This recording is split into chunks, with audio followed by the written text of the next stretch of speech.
วัสดีพี่ๆน้องๆทั้งฝั่งลาวหรือฝั่งไทยต่างประเทศก็ดีวันนี้ก็ไม่ยังหลายทุกคน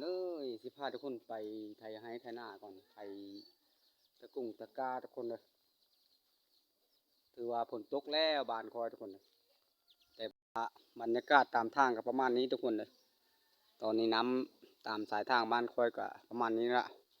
ก็สิแห้งอยู่ฝนก็ทุกคนเลย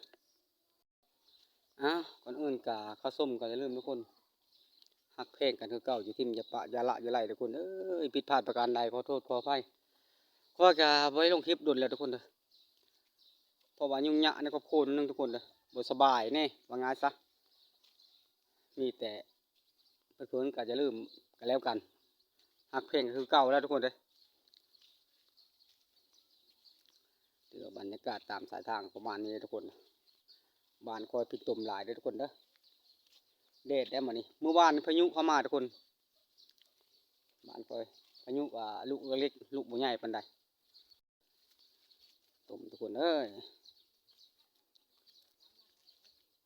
ไปถ่ายตะกาตะบุงก่อนมานี่หรือว่าบ่ได้ไปโซนไปหน้ามันทุกคนเลยคนก็แบบตกมาแห้งปันใด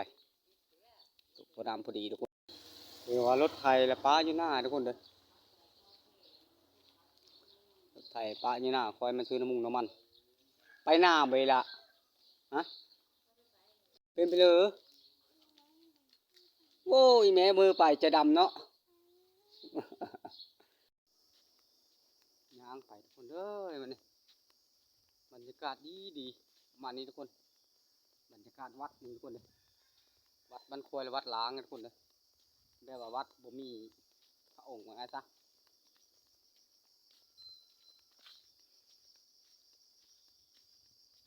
รถไถป้าอยู่หน้าก็เลยในยางไปทุกคนเลยประมาณนี้บรรยากาศทงไห้ทงหน้าทุกคนเลยแต่ฝนตกแห้งอยู่แต่บ่ทันได้มีน้ำตามกลางหน้าทุกคนเลยแต่ตกค่อยๆมันไม่ค่อยทุกคนเลยแห้งอยู่แต่ตกบ่หลายตกบ่ดนว่าไงซะตกสำนึกสำได้แล้วก็เศร้าประมาณนี้ตามสายทางเดินนี่ก็มีน้ำทุกคนมีน้ำไปกันลำบากอันนึงทุกคนเลยแต่กลางหน้าบ่มีน้ำเป็นทางมีน้ำทุกคนเลยทางไปให้ไปศูนย์คนสันนี้ละแต่มีสองเส้นทางนี้เส้นทางยางเส้นทางนั้นเส้นทางรถไม่ได้ไปเส้นทางรถพอรถไปแล้วน้องเคยไปก้อนละมางั้นซะ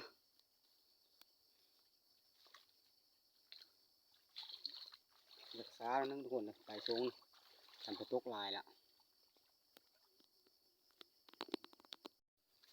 อย่างนี้ทุกคนตามสายทางไปลงไปให้ไปโซนกับประมาณนี้ก็ได้มีปลาหกฝุ่นมีแต่น้ำทุกคนโซลายทรงนี้อยู่ตามให้ตามโซนตามให้ตามหน้าก็มีแต่โซลายเขาเจ้าอยากไถให้ไถหน้าแล้วทุกคนก่อนคือว่าความอบอุ่นอยู่ที่ตรงให้ตรงหน้าทรงนี้คือว่าเพื่อนนี่ก็ยังไถให้ไถหน้าอยู่ทุกคนเจ้านี่ก็ได้ประมาณนี้นะไอ้ตะกร้าตะบุงสมาชิกเพื่อนนี่ก็ตั้งหลายปุ๊ยางมาละทุกคนปุ๊ธรรมดาได้เบิ่งเป็นจังไดมันก็ง่ายอยู่บ่คนหน้าโคกคนประมาณนี้ได้สามีละชีวิตวิถีชีวิตของคนสองหายชาวนาทุกคนได้เข็นมันก็ต้นที่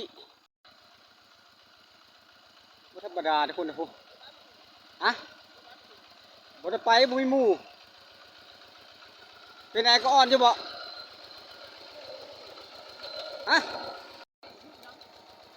แต่คนผู้ปีช่วยก็แบบนี้แหละคนไทยหายไทยนาเนี่ยมันมีครับมันมีน้ำ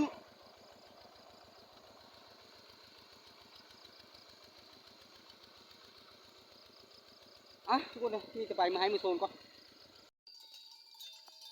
โอ้โหหลายทุกคน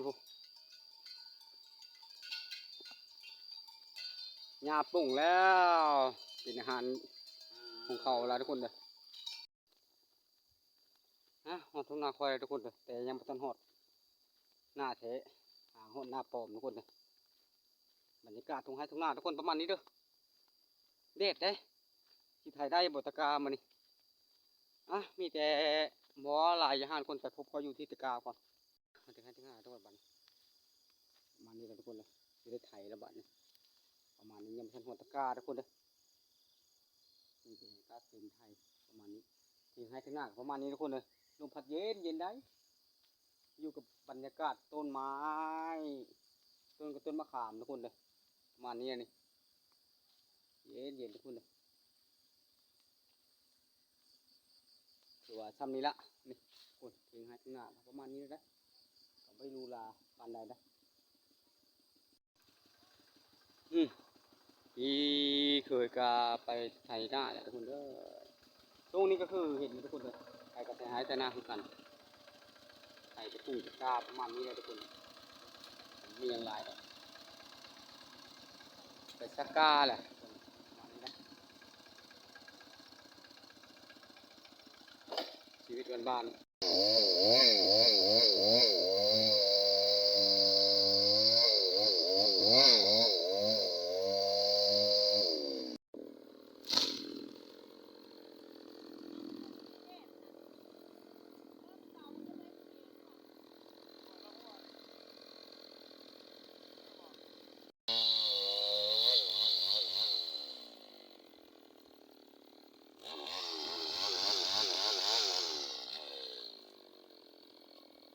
บรรยากาศตรงไหนตรงหน้าทุกคนเอ้ยมีแต่มะฮอนไฮฮอนโซนแล้วก็มะฮอนตะกร้าเฮ้ยก็จะได้ไทยได้ไทยโฮมมีสองโฮมทุกคนไปไทยทุกคนนะบ้านนี้ไทยก่อนบ้านนี้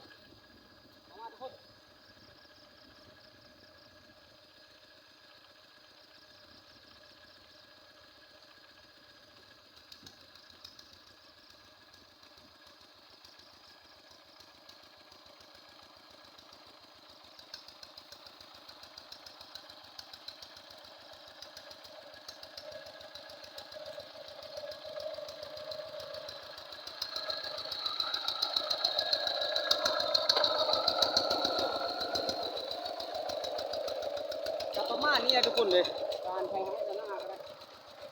มาเป็นอาชีพนะพักกันนอกหรือว่าคนโตกับเป็นไงประมาณนี้เลย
ดูยังน้อยนึงทุกคนเลย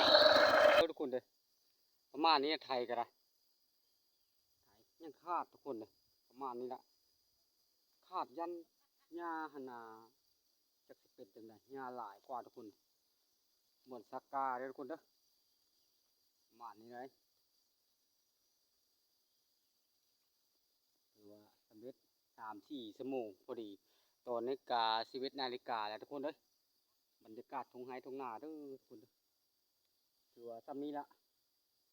ชีวิตของคนบ้านนอกพอกหน้ากันยามไม่รู้คือฮกกับเฮ็ดนาอ้าวคลิปนี้ก็จบซ้ำนี้แล้วทุกคนเด้อขอบคุณ